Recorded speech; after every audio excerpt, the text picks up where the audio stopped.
샬롬, 우리 주 예수님의 이름으로 교우 여러분에게 문안드립니다. 가을 단풍이 잠이원을 아름답게 물들이고 있습니다. 정말 좋은 시절입니다. 여러분도 분주하고 바쁜 일상에서 벗어나 주님께서 우리에게 허락한 이 아름다움을 만끽할 수 있는 여유를 가지시기를 기도합니다. 오늘은 리마인드 웨슬리 30편 신생과 신생의 표적 첫 번째 시간으로 말씀을 나누겠습니다. 성경 본문은 요한복음 3장 7절에서 8절. 내가 내게 거듭나야 하겠다 하는 말을 놀랍게 여기지 말라. 바람이 임의로 불매 내가 그 소리는 들어도 어디서 와서 어디로 가는지 알지 못하나니 성령으로 난 사람도 다 그러하니라.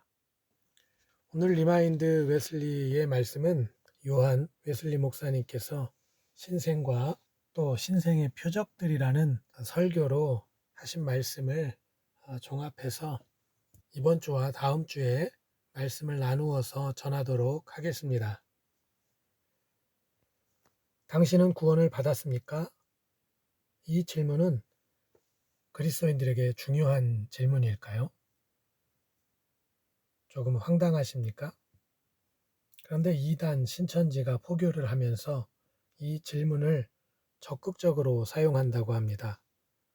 그리고 당연히 그리스도인들은 이 질문에 예라고 대답을 하는데 이로부터 이어지는 신천지의 질문 공세 때문에 예라고 대답하셨던 분들이 많은 곤란에 처하게 된다는데요. 그래서 자신의 잘못된 신앙을 파고드는 신천지 교리에 혹하는 마음이 들어서 그들이 진행하는 성경 공부를 하게 되고 점점 신천지에 물들어 가게 된다는 그런 이야기를 전해 들었습니다. 왠지 교묘하고 집요한 신천지의 모습 때문에 꺼림칙한 마음이 들게 되는데요. 저는 오늘 신천지에 대한 정체와 그들의 잘못된 교리를 증명하려는 것은 아닙니다.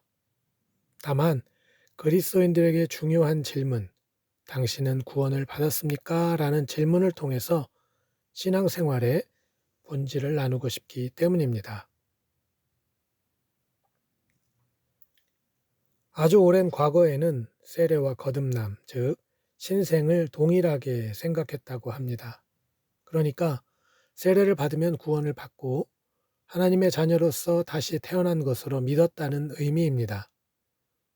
그래서 저도 공부하다 듣게 된 이야기지만 중세의 국가 권력자들은 죽기 직전에 세례를 받는 경향이 있었다고 합니다. 세례를 받고서 죄를 지으면 그 죄를 용서받지 못한다는 교리가 퍼져 있었기 때문이라는데요. 국가의 요직에 있으면 죄를 지을 수밖에 없다고 생각했기에 벌어진 해프닝이지만 당시 사람들이 세례를 어떻게 생각하고 있었는지를 보여주는 하나의 모습이라고 하겠습니다. 세례받은 것을 구원받은 표로서 여겼던 것이죠. 세례를 받음으로써 하나님의 자녀로 거듭났다고 믿었던 것입니다. 그런데 웨슬리 목사님은 세례는 거듭남, 즉 신생의 통로는 될 수 있어도 이 둘이 동일한 것은 아니라고 교훈합니다. 또 세례를 받을 때 반드시 신생이 동반되는 것도 아니라고 말씀합니다. 웨슬리 목사님이 이런 강조를 하게 된 이유는 세례를 중요하게 생각하고 세례를 받음으로 자신들이 하나님의 자녀로서의 삶을 살게 되었다는 관념이 팽배해 있었기 때문입니다. 그런데 이 문제를 자세히 들여다보면 사람들이 구원의 문제에 집착했었다는 것을 알게 됩니다. 그래서 자신이 구원받았다는 확신을 얻고 싶었고 그것을 눈에 보이는 무엇인가로 확인하고 싶었다는 것을 알게 되죠. 그 눈에 보이는 확신이 바로 세례였다는 것 또한 알게 되는 것입니다. 우리가 아는 것처럼 예수님께서도 세례를 받으셨고 물과 성령으로 나지 아니하면 하나님 나라에 들어갈 수 없다는 예수님의 교훈에도 나타나고 있는 것이 바로 세례이기 때문입니다. 그래서 국가 권력자들은 구원을 얻기 위해서 임종 직전에 세례를 받으려 했고 어린아이들도 구원을 받아야 하기 때문에 유아 세례가 시작되었습니다. 뿐만이 아니었죠. 아이를 뵌 상태에서도 태중 세례를 베푸는 것이 만연했다고 합니다. 어째서 그랬을까요? 모두 구원의 문제에 집착했기 때문입니다. 당시에는 뱃속에서 죽는 태아, 유년 시절에 여러 가지 이유로 사망하는 사례가 많았습니다. 그렇기 때문에 아이들의 구원 문제가 부각될 수밖에 없었습니다. 어린 아이들이지만 또 뱃속의 태아지만 구원을 받아야 한다고 믿은 것입니다. 이처럼 구원은 아주 중요한 그리스도인의 신앙 이슈입니다. 그런데 웨슬리 목사님은 세례가 꼭 거듭남은 아니라고 말씀하시는 겁니다. 당시 사람들로서는 충격적인 이야기였을 것입니다. 세례를 받았든 받지 않았든 당신은 반드시 거듭나야 합니다. 라고 말씀하시는 웨슬리의 설교에 많은 이들이 반발했다는 것이죠. 그건 또 무슨 처음 듣는 교리입니까? 세례를 받음으로 난 이미 거듭났습니다. 내가 받은 세례를 부인하란 말입니까? 기독교적인 문화와 전통, 환경 속에서 살아가는 사람들로서 세례는 그들의 구원을 확인하는 중요한 방편이었습니다. 하지만 웨슬리는 이것이 잘못되었다는 것을 분명하게 인식하게 되었습니다. 왜냐하면 그들의 삶이 거짓되고 새롭게 태어난 하나님의 자녀로서 살지 않았기 때문이죠. 그들의 삶이 그것을 입증하고 있었기 때문입니다. 복음을 받아들였다고 하면서도 그들은 거룩하지도 사랑하지도 또한 행복하지도 않았기 때문입니다. 그래서 웨슬리는 거듭남, 즉 신생의 문제를 중요하게 인식하고 이 설교를 수없이 하게 되었습니다. 학자들의 연구를 보면 요한복음 3장 7절의 설교를 60여 회 이상으로 설교하셨다고 하니 이 문제를 요한 웨슬레 목사님이 얼마나 중요하게 생각하셨는지 여러분도 느껴지시리라 생각합니다. 그렇다면 어째서 웨슬리 목사님은 이 신생의 설교를 그토록 많이 하신 것일까요? 제가 웨슬리 설교문을 읽고 느낀 바로는 사람이 진실로 다시 태어나야 하기 때문입니다. 이전과는 다른 삶이어야 하기 때문이죠. 하나님의 자녀다움을 자신도 알고 타인도 느낄 수 있어야 하기 때문입니다. 하나님의 자녀로서 새롭게 태어나는 이런 변화는 진실로 성령의 역사로 일어나기에 어떻게 작용하는지 아무도 알 수 없지만 분명한 것은 예수 그리스도 안에 있는 그 마음으로 변화되는 것입니다. 그리스도인이 그리스도인다워지는 것이지요. 그런데 한국 교회는 웨슬리 시대의 영국과 내용은 다르지만 여전히 구원에 집중하고 있다는 생각이 듭니다.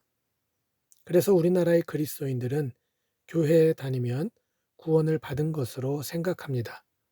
또 자신의 입으로 영접 기도를 했다면 구원을 받았다고 생각합니다.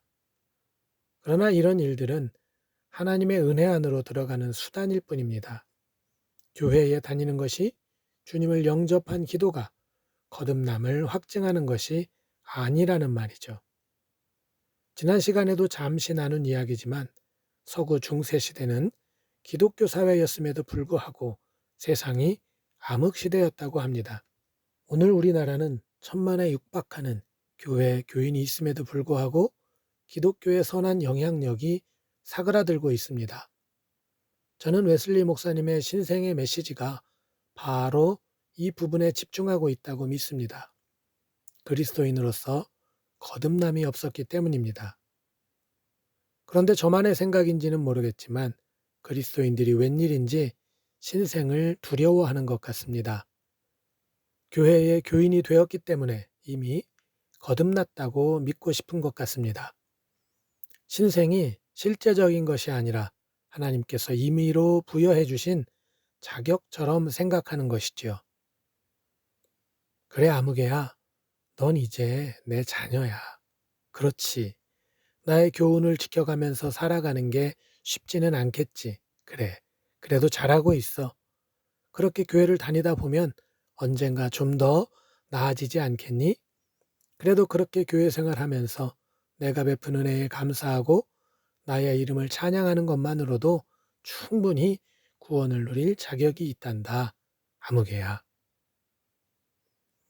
하나님께서 교회 교인인 우리들을 이처럼 인정해 주실 것이라 생각하는 것 말이죠. 그러나 웨슬리의 논조는 절대 이에 머무르지 않습니다. 그리스도인은 내적으로 또한 외적으로 거룩해져야 한다고 말씀하고 있기 때문이죠. 이것이 아니라면 구원을 받을 수 없다고 말하기 때문입니다. 우리는 실제적으로 거듭난 삶을 살아야 하는 것입니다. 그런데 이렇게 실제적으로 변하는 것이 어렵다고 느끼기도 하고 또 사람들은 변화하는 것을 두려워합니다. 그러나 오늘 우리들이 웨슬리 목사님이 말하는 신생의 의미를 주의 깊게 생각한다면 웨슬리 목사님의 메시지에 수긍할 수밖에 없습니다. 그렇다면 여러분, 너무나 당연한 질문이긴 한데 우리는 왜 거듭나야 할까요? 웨슬리 목사님은 창조의 이야기부터 풀어가시는데 이유는 명료합니다. 하나님의 형상을 따라 지음받은 인간이 전적으로 타락했기 때문에 우리의 구원을 위해서 다시 태어나야 하는 것입니다. 하나님의 형상을 상실했기 때문에 사랑을 잃어버렸고 불경건하게 되었고 결정적으로 불행하게 되었습니다. 악마의 형상인 교만과 아집에 빠져서 멸망하는 짐승의 형상인 감각적 정욕과 욕망에 빠지게 되었습니다. 그러므로 죄로부터 순수하고 의와 참된 거룩함으로 가득 채워져야 하는 것이 바로 우리 그리스도인들이 회복해야 할 상태인 것이죠. 이러한 모습으로 거듭나야 하는 것입니다. 그런데 많은 분들이 이것을 두려워하고 어려워합니다. 그러나 이런 태도는 잘못된 것 같습니다. 왜냐하면 하나님보다 죄를 더 기꺼워하는 것이기 때문인데요. 어쩌면 요한복음 3장에서 예수님을 찾아왔던 니고데모의 상태가 이랬던 것은 아닌지 생각해 보게 됩니다. 예수님으로부터 거듭남의 교훈을 들었으나 거듭나는 것에 대해서 두려워한 것이지요. 니고데모가 대답하여 이르되 어찌 그러한 일이 있을 수 있나이까. 니고데모의 이런 두려움 섞인 반문에 예수님은 말씀하십니다. 예수님께서 진실로 교훈해 주어도 사람들이 믿지 않는다는 것입니다. 구원의 길을 제시해도 받아들이지 못한다는 것입니다. 어째서 그럴까요? 그 정죄는 이것이니 곧 빛이 세상에 왔으되 사람들이 자기 행위가 악함으로 빛보다 어둠을 더 사랑한 것이니라. 참 이상한 일이지만 이것이 죄에 빠진 인간의 모습임을 알 수 있습니다. 또한 여전히 죄에 거하는 인간의 모습이기도 하죠. 그러므로 진실로 거듭나지 않은 사람은 여전히 죄에 거하고 있다는 것을 증명하는 것이겠지요. 그러므로 우리는 거듭나야 하는 것입니다. 그런데 우리가 구원에 집중하는 사이 우리는 이 신생의 메시지를 놓치고 있었던 것 같습니다. 이것은 단순히 여러분이 세례를 받음으로 구원을 받았는가가 아니라 지금 여러분이 어떤 사람인가 하는 문제를 다루고 있기 때문입니다. 과연 진실로 하나님의 백성으로 살고 있느냐의 문제 말입니다.